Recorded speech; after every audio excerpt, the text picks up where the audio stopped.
Bom, aqui, meu nome é Thales, eu trabalho no Ministério da Cultura, e eu gostaria de saber se vocês utilizam ou utilizariam algum tipo de forma de financiamento com crédito, com financiamento com recursos estornáveis, junto a bancos, enfim. Na verdade, isso nunca passou dentro da nossa pauta de discussão, porque é muito novo, né? A gente já tinha conversado, né, Thales, sobre essa... eu desconheço mesmo esse procedimento.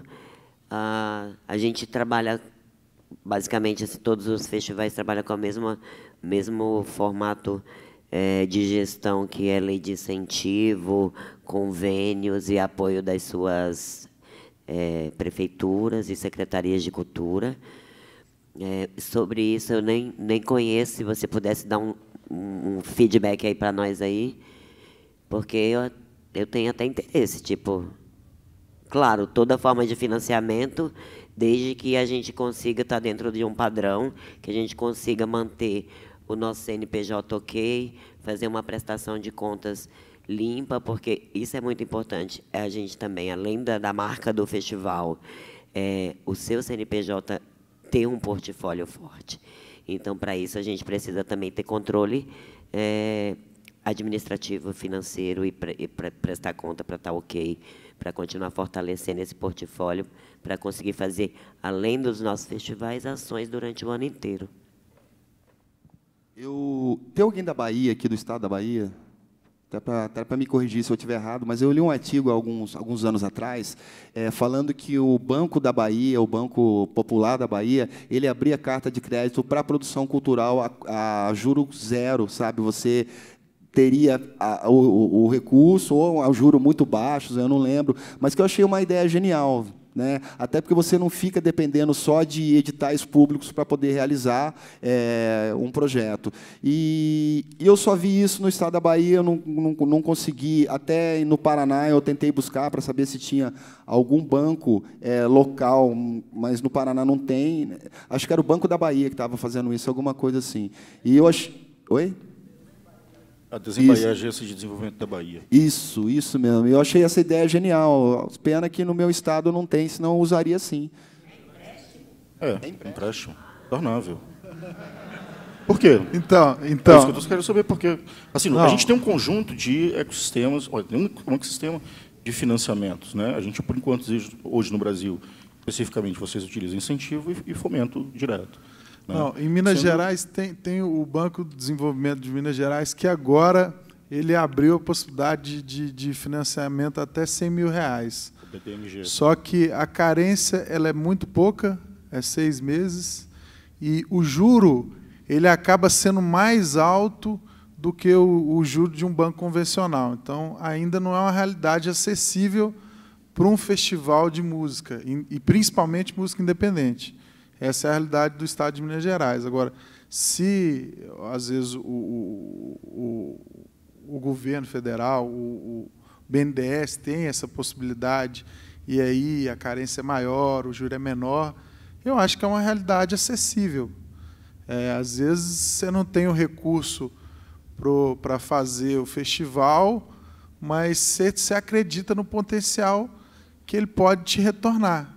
Eu tive essa experiência de ter um financiamento, mas de ter um recurso incentivado da Funarte que representou 30% do todo do meu festival. Então, se eu usasse um financiamento, eu saberia que eu conseguiria devolver, mas é algo que tem que ser dentro da realidade, principalmente de música independente. Eu falei isso provocando, obviamente, a pergunta, porque nós temos, sim, propostas, inclusive, uma política pronta, né, de concessão de financiamento, que nós estamos, nesse momento, ter que rever, né, junto com o FAT, com o MTE, com recursos do FAT.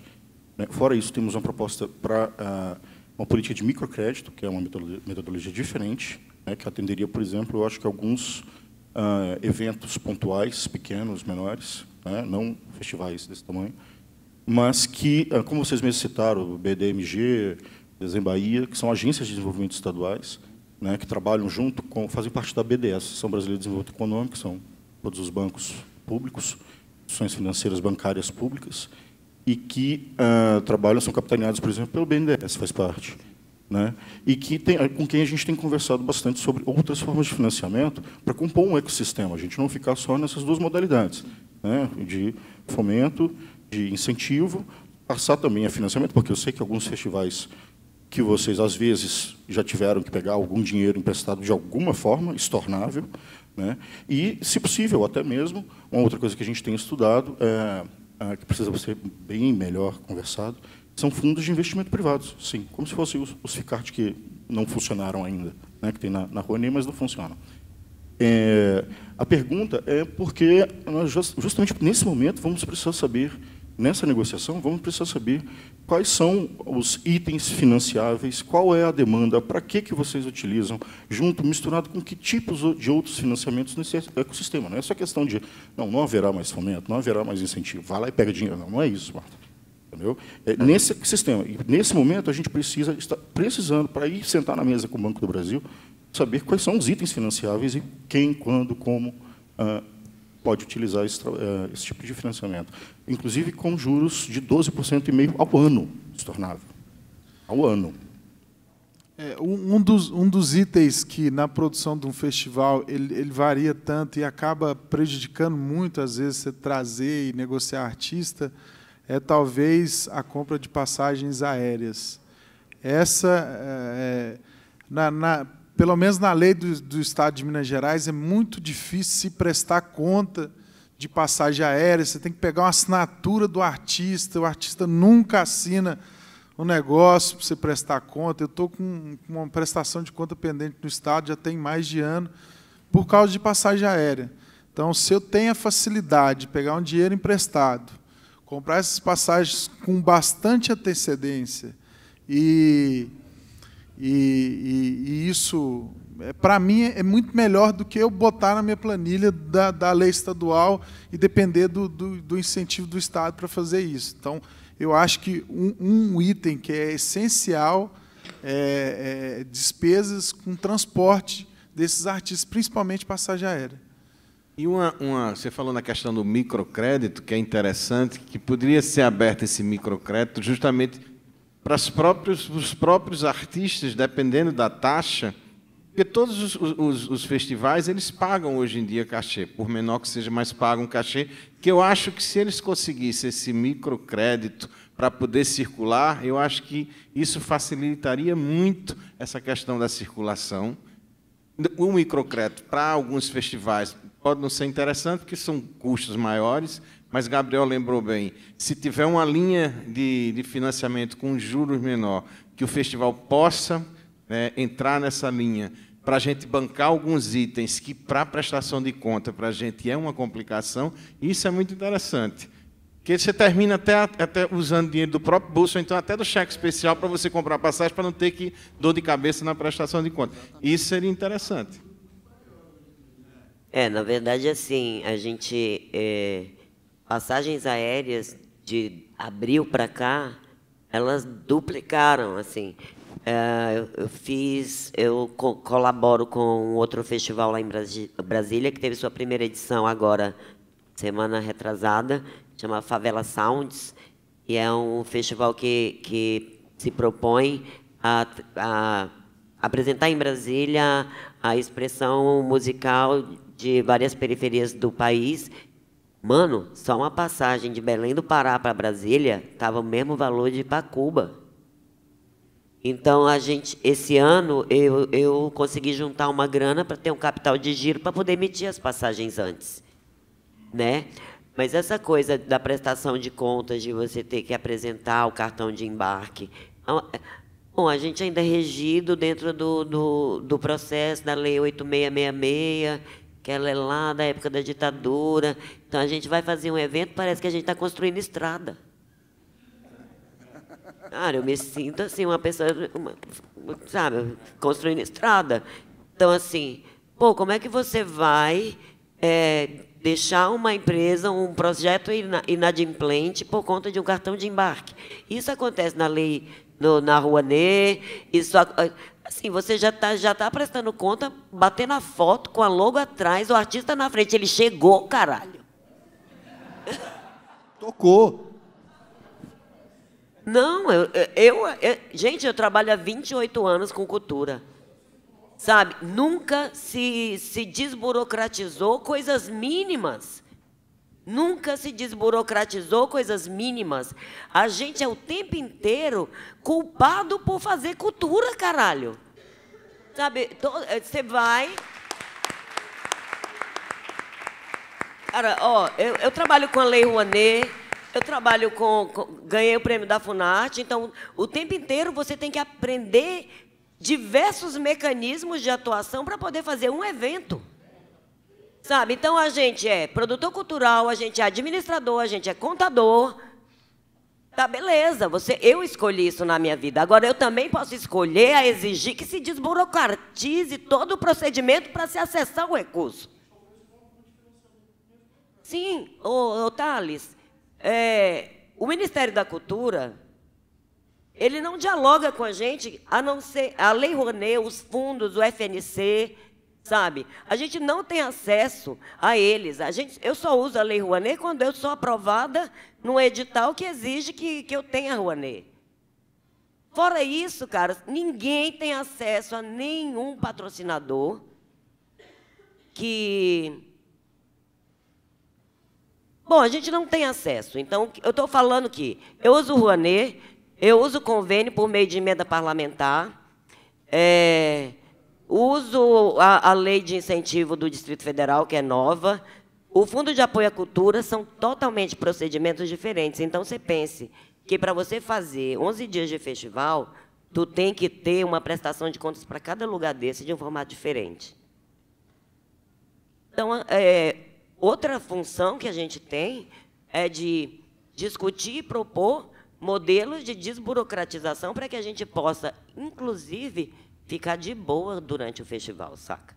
Porque é uma tensão, aí chega o fiscal, aí tá lá, o artista chega e o fiscal tá do seu lado. Cadê o banheiro químico? O artista tal tá onde? Cara, é muito tenso fazer.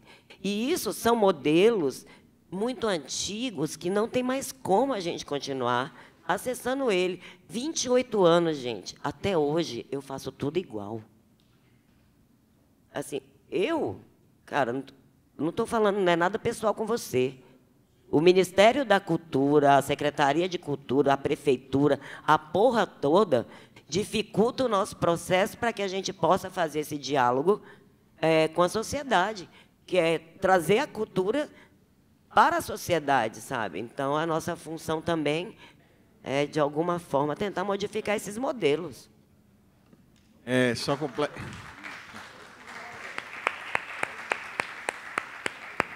Só complementando essa questão, que é um entrave muito grande, a lei municipal lá do Natal, o recurso está na minha conta, mas para eu pagar você, eu tenho que abrir quase um processo de licitação. Você tem que me trazer 3 orçamentos a empresas diferentes da sua, todas as certidões negativas, isso dinheiro está na minha conta, é no meu nome.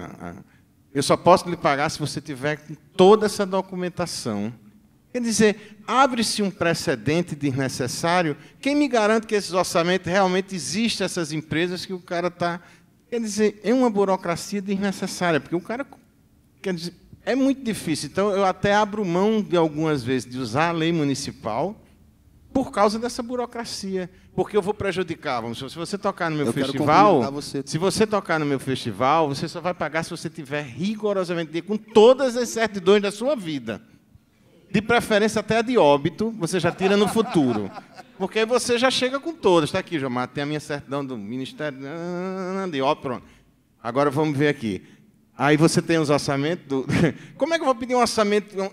Marta tocou no meu festival. Como é que ela vai ter 3 orçamentos de artistas? Se eu quero ela no meu festival, eu não quero outro artista. Ela tem que me trazer 3 orçamentos de alguém que tenha na mesma. Quer dizer, umas coisas assim... no caso da Rouanet, eu nunca usei a Rouanet, né? Nunca usei a Rouanet. Exato. Não, entendi. Mas... Você imagine você conversar isso, eu estou falando no município, com pessoas que nunca trabalharam com produção de eventos. Eles não sabem que uma produção de eventos não é uma coisa estática. Você está aqui hoje fazendo seu evento e você tem uma despesa que você tem que fazer agora, porque senão o evento não acontece. Então, se você não tem recurso, você tem que tirar da lei. E você não pode tirar da lei. É por isso que a gente está propondo um ecossistema mais amplo de financiamento. Eu quero conhecer. Se colocar assim, não, nem fudendo, aí fica difícil conversar. Não, eu quero conhecer. Tá ralando para outras formas. Não, isso é interessante. Eu quero conhecer esse ecossistema depois, Thales. Mas, assim, a minha formação em gestão pública. Eu sou formado em gestão pública e eu sempre vejo a questão da burocracia como algo importante e necessário. Né? A gente sabe que a burocracia ela veio para organizar a instituição. Só que a gente não pode confundir a burocracia com a tecnocracia, que às vezes chega a atrapalhar um pouco. Eu acho que o gestor público hoje ele também tem que ter um pouco de bom senso, e já que ele é o proprietário das leis que estão regendo aquele regimento ou aquela administração, ele deve dialogar um pouco, principalmente com o produtor cultural. Eu tive uma vez só a Lei Rouanet, que eu consegui captação e tal. Não foi difícil, foi tranquilo, minha prestação de contas, não tive problema nenhum. Mas a Lei Municipal de Londrina é um pé no saco. O que o Jomado falou, eu falei, vai chegar um ponto em Londrina que a galera não vai querer mandar mais projeto, porque não vai conseguir dar conta para entregar a prestação de conta de tanto excesso burocrático que tem dentro daquele edital, dentro daquelas coisas. Eu fiquei 8 anos no Conselho de Cultura tentando desburocratizar tudo que eu podia desburocratizar, mas chegou um tempo que eu cheguei para os caras e falei, olha, cara, tu quer me executar? Então me manda para a controladoria ou para a fazenda, que é mais fácil eu resolver lá na controladoria, lá na fazenda, lá no auditor, do que com vocês aqui na Secretaria de Cultura. Lá eu consigo conversar juridicamente com os caras, com vocês não dá. Então eu resolvi meu problema assim. Eu não falo mais com a Secretaria. Eu vou com a auditoria, eu vou para a controladoria e resolvo lá. Por exemplo, a emenda parlamentar que foi citado aqui é o pior dos mundos, porque é o mais burocrático e o menos democrático e o mais burocrático de todos. Entendeu? Até você negociar isso por sua influência política, que não tem nada de acesso democrático a essas pessoas, entendeu? E conseguir transformar isso numa emenda que um outro órgão executivo vai executar, atravessando todo o trabalho que já está sendo planejado lá dentro. Emenda parlamentar é um direito do cidadão. Tudo bem, mas só é quem importante que tem condição todos nós saibamos que também isso. Tem esse recurso, que podemos chegar em bloco dentro da... Eu falei isso, cara. Não é democrático. Emenda parlamentar é o pior dos mundos. Meu querido, aí é o seu achismo. Eu só estou dizendo aqui... Não é meu trabalho. Há mais de 15 anos sobre isso. Deixa eu terminar. É o seguinte. A emenda parlamentar é um direito do cidadão, onde nós podemos ir em bloco e sentar com os deputados do nosso Estado e falar, beleza...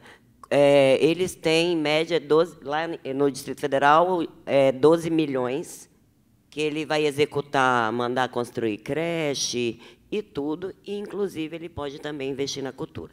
Tá? Então, vai um bloco de produtores e fala, olha, a gente pretende fazer esses eventos, tu pode destinar tantos mil para a gente? Posso. E aí você vai fazer ou em formato de convênio ou contratação direta. Mas, em relação a essa pilha de documentos, a Lívia está aqui que não me deixa mentir, porque eu sempre contrato os artistas dela para os meus eventos. É muito difícil para a gente, produtor, dialogar com a empresa que tem um artista, porque eles não entendem para que precisa de tanto papel, né? 3 orçamentos, 3 notas fiscais, carta de exclusividade, contrato de exclusividade. Cada lugar é um formato de contrato de exclusividade diferente, né? Então, você está contratando, sei lá, o guisado, eu estou contratando o guisado.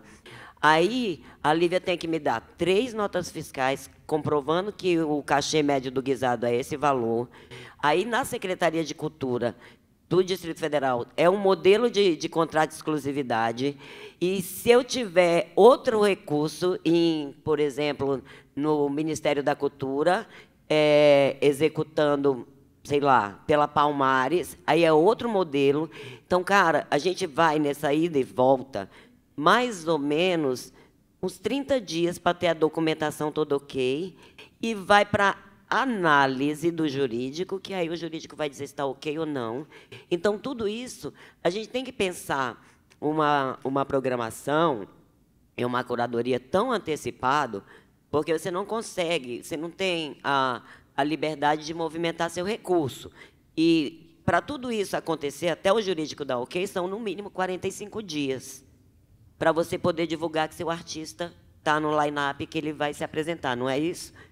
Então, o processo do lado de cá, sabe, Thales? Entendeu? O processo do lado de cá, para a gente chegar na execução, é muito cansativo. E, principalmente, porque, além disso, a gente ainda depende do humor do funcionário. Né? Então, até a gente poder colocar no nosso Facebook a nossa divulgação, no nosso cartaz, cara, a gente já perdeu muito tempo de movimentação em rede social, divulgação, assessoria de imprensa, porque não dá para você divulgar se o cara do jurídico não disse que você pode contratar aquele artista, entendeu? Então, é tudo muito antecipado, tudo muito...